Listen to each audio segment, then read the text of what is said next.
I am back to give you a super quick lesson on how to write your introduction and conclusion paragraphs. Now, of course, you want to always start in Google Classroom because that's where the assignment is. And then when you click on there, you'll see a link to this PowerPoint, but then it's also in my Google Slides. So this is always in a way. We'll just put it right there. And then I could click it right there. So basically, you may thinking, oh my gosh, we're still doing this. We're not done yet. No, we're not. We're almost. Okay. So once you click into this, you want to click here and then that's where you'll find the video. So then the next thing, basically the introduction is just talking about you previewing what is going to come in your essay. It's allowing your readers to visualize what they will be reading about in your essay. So that's your introduction, what it'll do. And this is a lot, I know. But of course, when you get into the actual assignment, I break it down sentence by sentence. So here I am just telling you the three things that you will need in your introduction. So first thing you'll need is your hook. In two sentences, you basically want to get your reader's attention. Okay. You want to make it so that your reader can agree with anything and everything that you say. That's your hook. It's two sentences. Then the second thing is your background information. If you recall the video from yesterday, it talks about hook, background information, and your thesis. Now, the background information, I did you a favor and I broke it down for you. See, I break stuff down. So the counter argument is two sentences. It's a little bit different than your counter argument paragraph. Here, you're just summing up that entire paragraph in two sentences. Basically, you want to say what your opponent would say, and then you want to tell us why they're wrong. And then your next two sentences will be your global connection. In two sentences, relate your topic to the world. Many of your topics are already related to the world, they're already a worldwide issue. So that one should be kind of a given.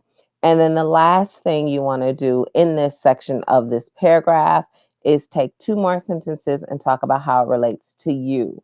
Okay, so this can either affect you, someone you know, or maybe you've read something or saw it on TV and got passionate about it. That is all a personal connection. And you want to talk about that in two sentences.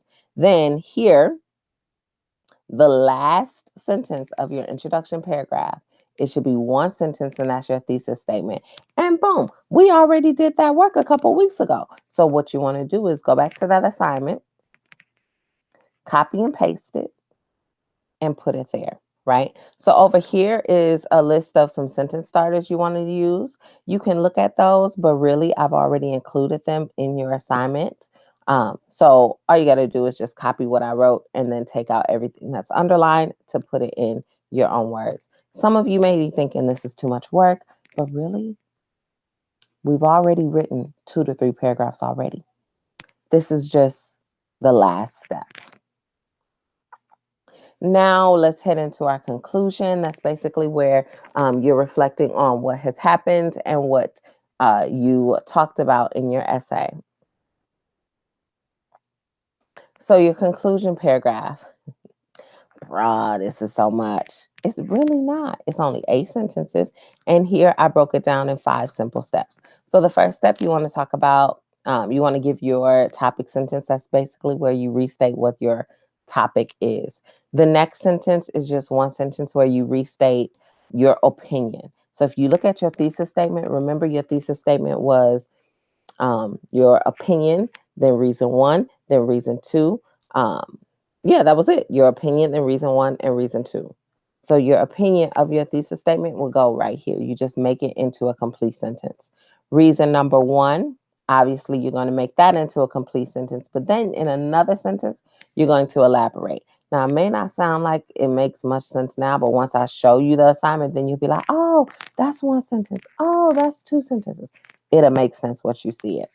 Reason number three, again, or reason number two, you want to, again, put it in one sentence, but then elaborate in another sentence. It'll make more sense when I show you.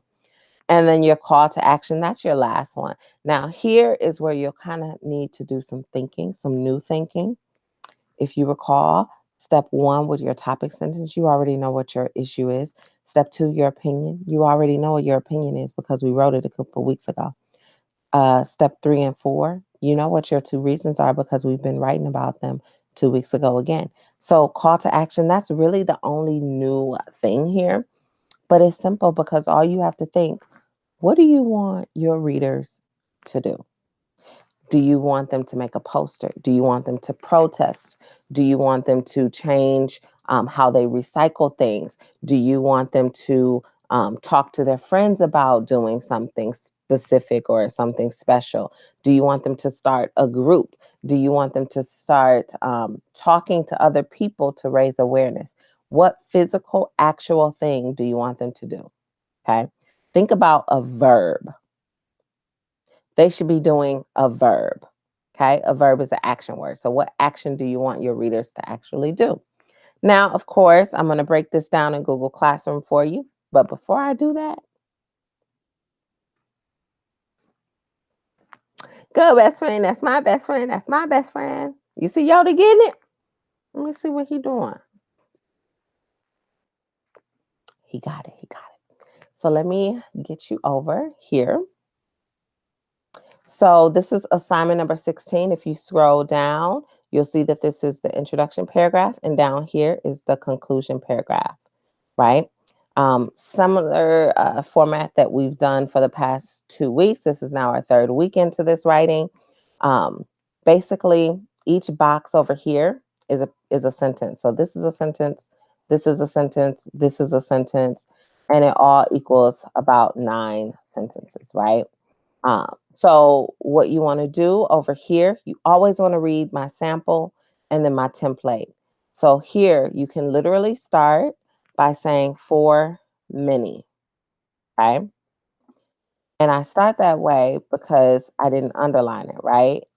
And then everything else is underlined. So I'm going to change my words,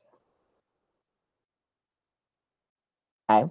And then here, everything's underlined. So I'm just going to put something there. And then here, what am I going to start with? What first 4 words? Some people argue that blah, blah, and blah. Okay. All right. Goodness, it's recording. Okay. Yeah. I kept hearing something. All right. So basically, that's what you want to do. Right. And you'll keep doing that for all the 9 sentences. uh, Leaving everything that's not underlined and taking out and replacing it with your own words, everything that is underlined. So that's your introduction. And then your conclusion, this is what I was saying, where it's like just one sentence here, one sentence here, one sentence, one sentence, one sentence, one sentence. But your call to action, you want that to be 2 sentences. And if you need help, it has my template here. You can say a good first step to blah, blah, blah is to help blah, blah, blah, right? And then for that one, you can say you have the ability to improve the blah, blah, blah by simply blah, blah, blah. And then you are done. So I'm really hopeful that this is helpful for you because it took a lot of work for me to create them in this format, but I like it because it breaks it down to you sentence by sentence. And that way, if you're missing a sentence, you know you're missing a sentence because it's blank. So have a good day, have a good week, and happy writing.